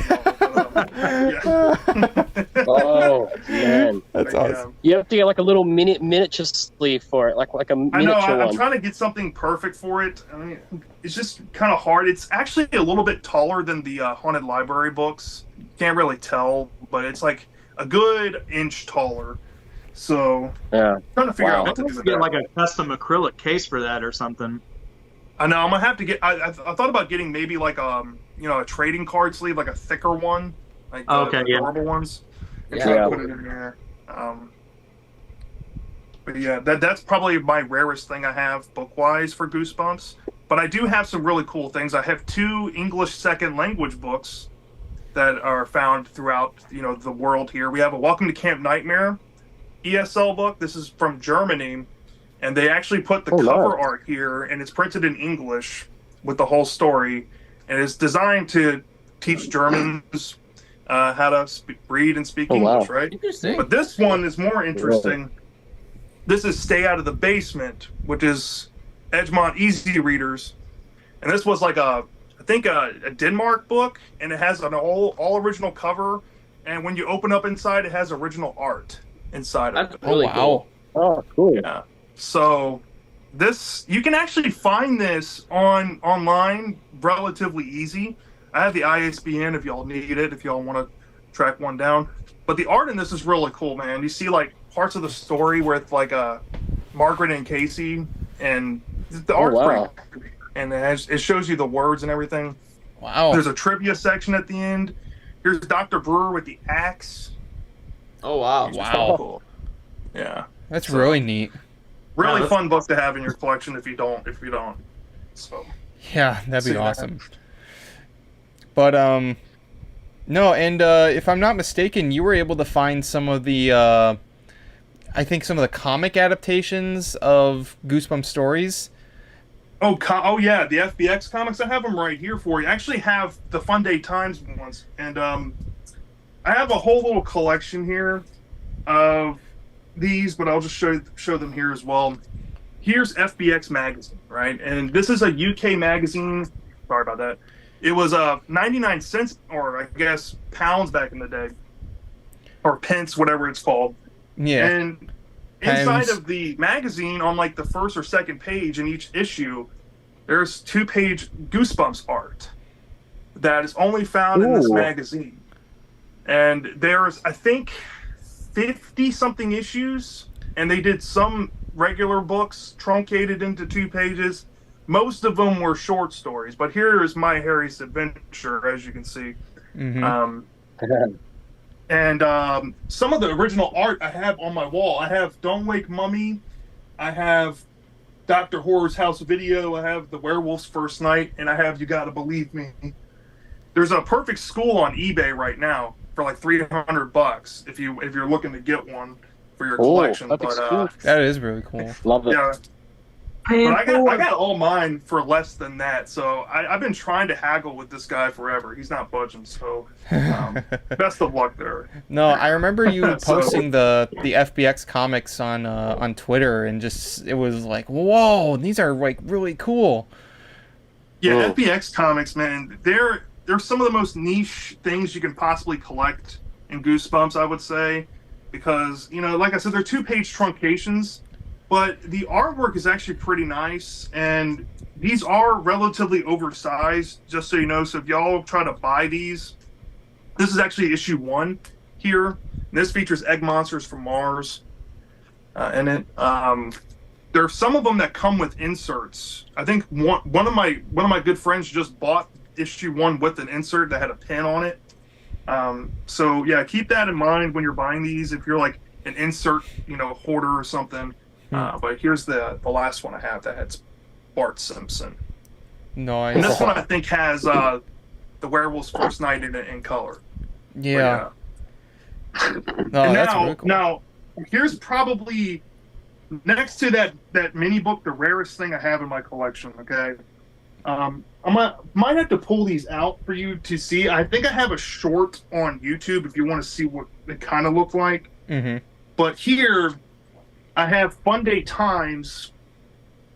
This is a UK newspaper, and I guess I can pull an issue out. I don't think that'll be a problem if y'all want to see it.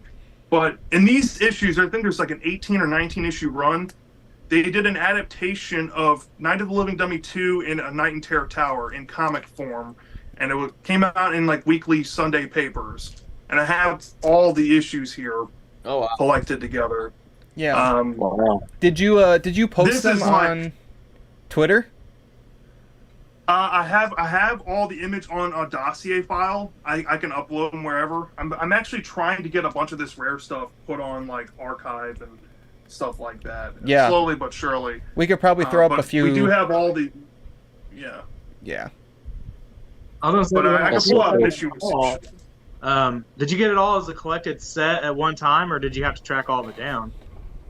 So there's the guy that I bought this original art from. He's an art dealer in the UK.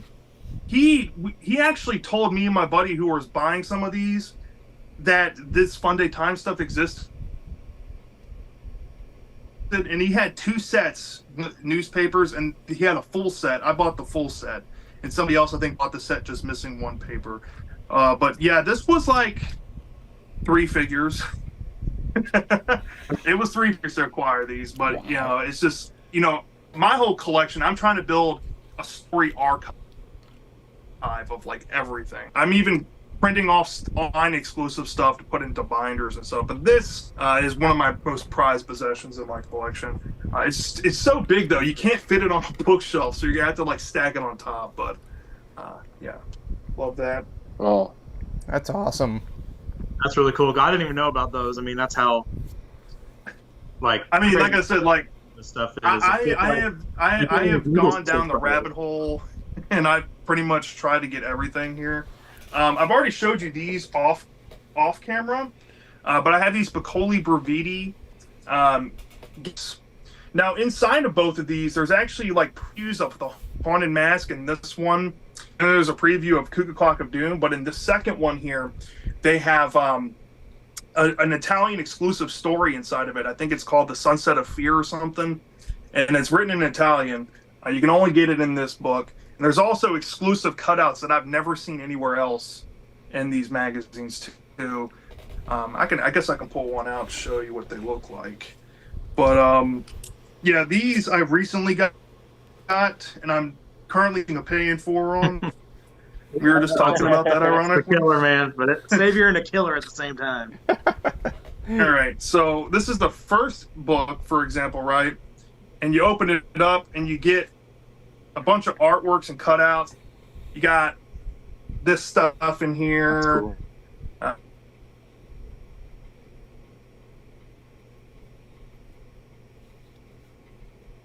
Hold on, let me see. See here. Some stuff. All right, here we go. Pencils. I think they're like window clings, and you can peel them off and put them on your window. That's kind of cool. Nice. You have like the mummy. You have this owl. I've never seen the owl before. I have no idea what that's from. Mm-hmm. You have recipes, like it's like a cookbook recipe thing in the back. That's really cool. Oh, that's really neat. And then you have these cutout things. I think that's probably the coolest thing about these. And I probably, if I was a kid, I would have definitely ripped them out. Got these little cutouts back here. I think I don't know what they are, like standee cutouts, and you can like build a figure with them. And got this on the other side. So yeah, these are like little game books. And I have a second one. I guess I might as well pull that one out. This one has some Haunted Mask stuff in it and like some inserts. Oh shit! Yeah, I'll definitely have to try to track one of these down. Haunted Mask is.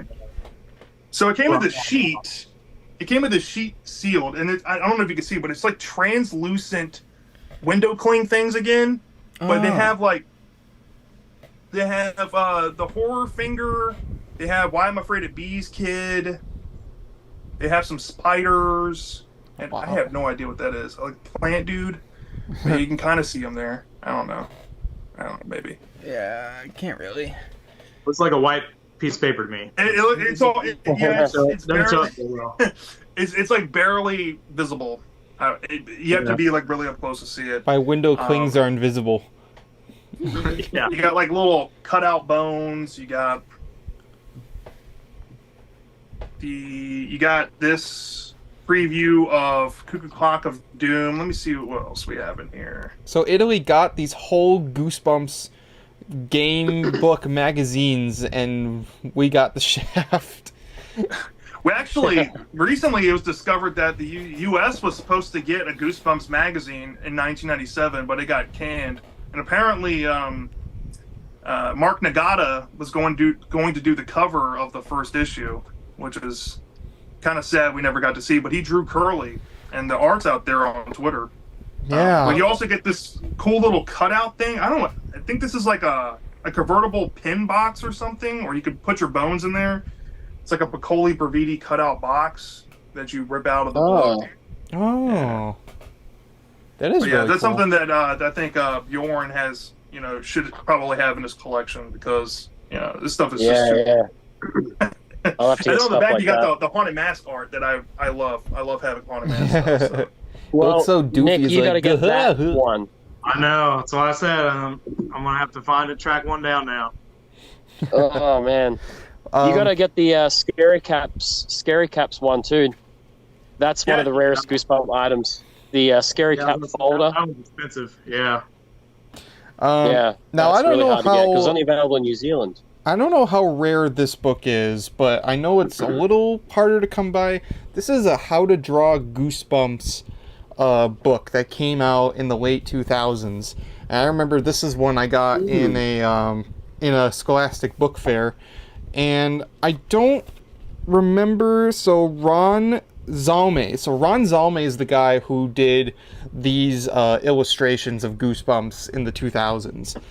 And this whole I love those illustrations. They're really cool designs for those monsters. They are. I really like them. And I remember that the illustration of the mummy was actually used on the Netflix Kids list, like icon for Goosebumps for a while when Netflix Kids was a thing. yeah, well, like you see in like this Slappy and all that. But this is obviously a how to draw book. So That was used on the stamps that I sent to you, Nick. That art style. Which I have. And they would only have did in Australia. Goosebump stamps. each page would be how to draw a monster from a Goosebumps book. So like this first one, and it would say like, so this first one is Slappy. It's just Slappy's head, and they would say Night of the Living Dummy, and it has a description for the character and the book it comes from. And then you have the Haunted Mask, which the Haunted Mask design from Ron is a really, really cool design. Oh yeah, I love that design for the Haunted Mask. That's It's a really really cool design. That's the Haunted Mask stamp in your thing. Yeah, that's the exact one. image. Just imagine if someone actually made like a real mask based off of that design. That'd be so cool. And then How I Got My Shrunken Head. There's that one too. Hots might do that eventually. And then there's one more for Slappy and the Haunted Mask, and they list them both as Night of the Living Dummy 2 and the Haunted Mask 2. Interesting. Even though they're basically the same Haunted thing. Mask 2. That's Haunted Mask 2. Oh. So it actually gives a description for Haunted Mask 2 with Steve and the old man mask, even though it's not the old man mask in the that's Even though it looks like it's a drawing. guy, it looks like a boy. It's like a boy that's pulling it on. You can tell from like the way they drew the body and stuff. It's definitely a guy. And then here's Curly. We got Curly. He's listed as the Master of Ceremonies. He got some love, see? Yeah. He got some love in the later 2000s. Now we have Count Nightwing from Vampire Breath in here. That's such an interesting one. Yeah. That they put that in there. I'm surprised. And the Scarecrow Walks at Midnight. We got that one. A really cool design. Yeah, I'd say that looks really good. One Day at Horrorland, of course. And this is actually the only one that has 4 pages. So you have steps 1 through 3 and then 4 through 6 on this page. We got the Werewolf of Fever Swamp, which is a really cool looking werewolf, I will say. Yeah, that is really... Oh, it looks like the 2015 movie design, kind of. I think it looks a little cooler. Yeah, it's cooler. I'm saying you can definitely tell the 2015 movie may have been a bit inspired by that. And then we got Curse of the Mummy's Tomb, which is pretty neat. Also, did you guys notice right down here, the mummy's wrappings make a G? Wait, really? Oh, yeah. I see it. Yeah. What? Oh, yeah, Yeah. that's cool. The mummy's wrapping make a G. That's pretty neat. And then they have them all here at the end. So. And we're getting a Goosebumps coloring book next. Yep, we are getting a Goosebumps coloring book. Yep, But it this is Goosebumps says art. on the back here, the creatures of Goosebumps have a history of terrifying everyone around them. Now you can draw all your favorites, including Slappy, the Haunted Mask, the Werewolf of Fever Swamp, and Vampire Breath. They didn't say count Nightwing. Vampire Breath, interesting. Beware, these characters are known for jumping off the pages. But yeah, I got this in a Scholastic Book Fair, and I don't see it around too much anymore, so I don't know how much rarity it is, but it's pretty interesting, because it's one of the only Goosebumps books that actually exclusively uses these designs, and not anything I from haven't Brandon really Dorman. seen it in the wild. No, I've me only ever neither. found, like, one This or is two the copies in the same one wild. I've had for over 10 years, is this one, so I don't Yeah. know. Well, And, how are your drawing skills now? You've had it that long. How are your drawing skills? not good. I haven't been paying attention to the drawing. Bjorn, do you got any sort of rare treasures in your collection, or? We've kind of talked about pretty much everything. I mean, I've got some like uncorrected proof. Well, I got an uncorrected proof like comic of the Slappy's Tales of Horror. Mm-hmm. This was actually given to me by Avery Jones. He got rid of a lot of his Slappy stuff. He only really kept more the movie-related stuff, which makes sense because obviously Slappy in the movie. But I have, an uncorrected proof, but I do also have an uncorrected proof of the autobiography if it came from Ohio, like the reissue one. Mm-hmm. But yeah, other than that, just like, the Tim Jacobus book came from New Jersey, first edition, first print. I have pretty much every book you can get. So, but in terms of like obscurities, I guess, like, I've got the uncorrected proof of that. I wouldn't know the value of it because I haven't seen one online. So, I couldn't really put a price on it. I guess it's just what someone would be willing to pay for something like this. I mean, me, because it's $5. Yeah, $5,000. And because it's Slappy, I mean, I probably would pay some ridiculous amount of money for it. Slappy But I do have dollars. some of the... Yeah, exactly. I do have some of like the French books and stuff too, but they're not really rare. Like you can pick them up, but like in terms of obscurity, that's pretty much like it. Other than what everyone else already sort of has in their collections. I mean, yeah.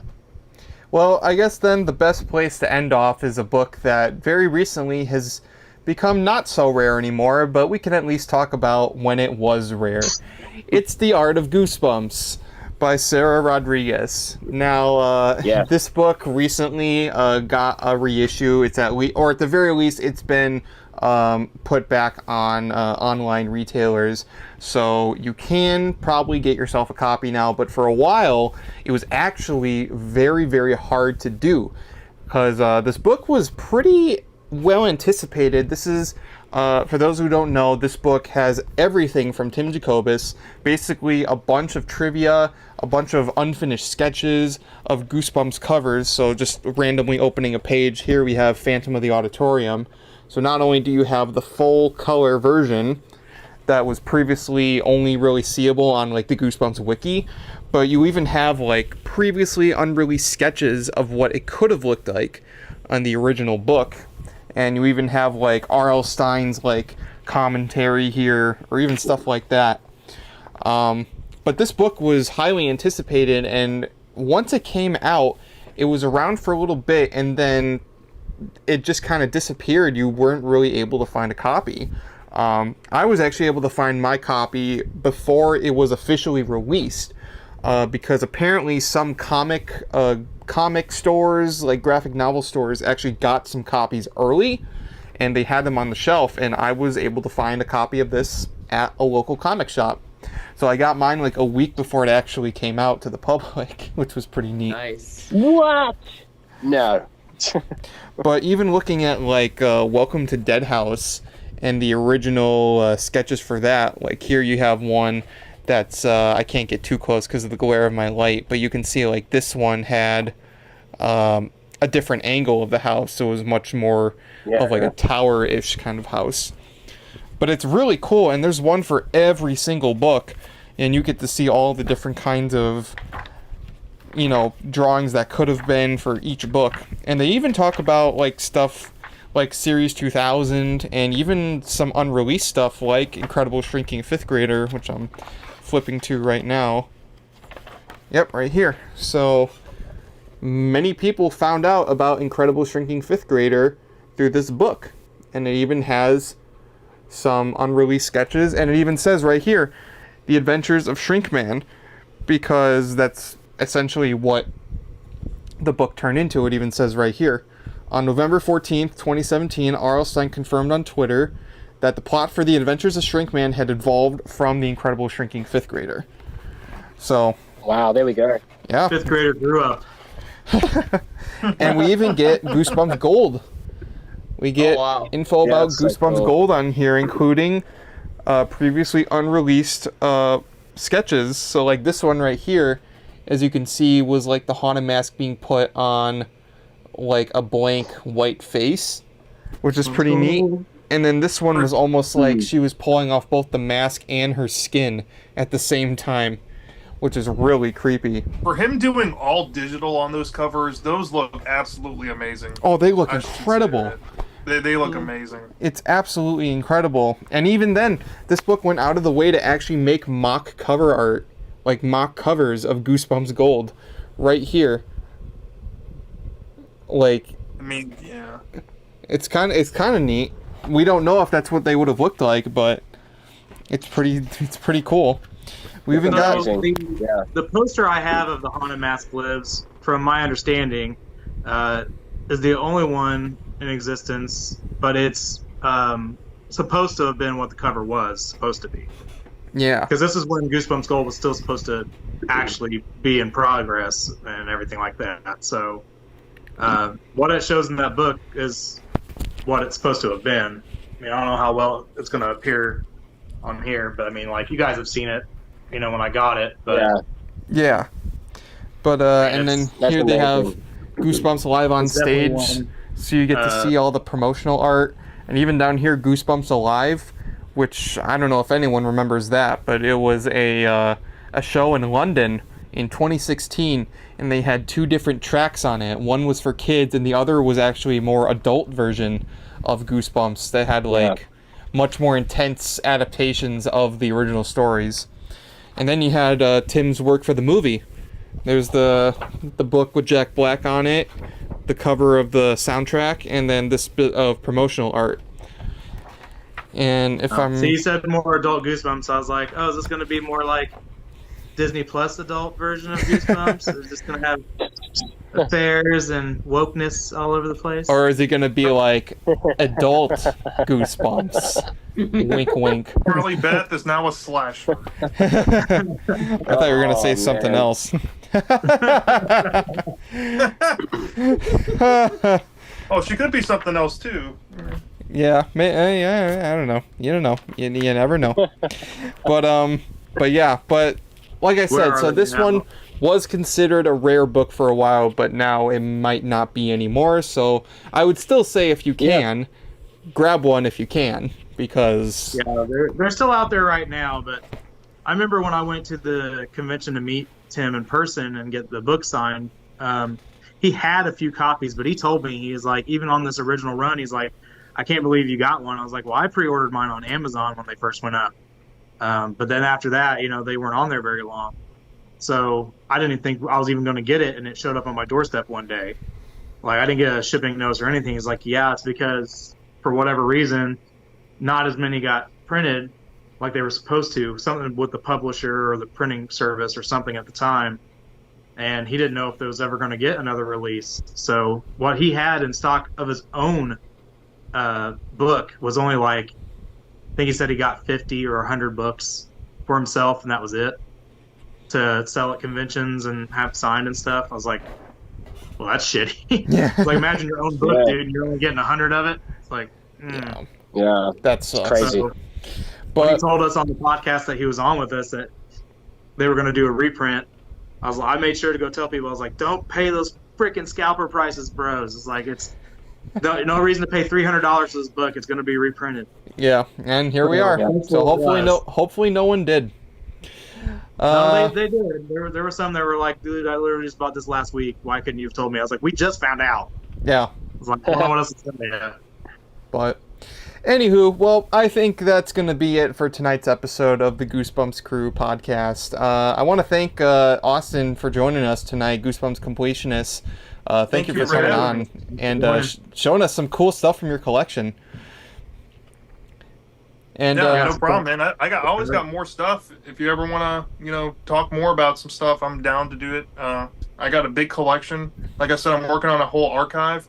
I wouldn't mind maybe talking again about some stories, some obscure ones or something like that. I'd be glad to throw my hat into the ring. Absolutely, man. We'd be glad to have you on. Awesome. Where can people find you on social media and YouTube and all that? You can find me on YouTube at Goosebumps Completionist. You can find me on my Twitter handle, or I guess X handle, at GB Completionist. I post on Twitter and upload videos on YouTube. I have reviews, I have talk videos, I have pictures of what I'm looking into, in research, and what I'm finding on the internet and trying to collect and all that, all on my Twitter. So if you want to check me out there, feel free. Much would be appreciated. So thank you. Absolutely. And yeah, definitely go check out Goosebumps Completionist on his YouTube and Twitter. And of course, as usual, follow all my Goosebumps cohorts. Bjorn Panley, Goosebumps Aussie fan, Nick Shaw and Michael Lilliquist, the ultimate Goosebumps man, on their social medias and Twitters. They all really, really deserve it.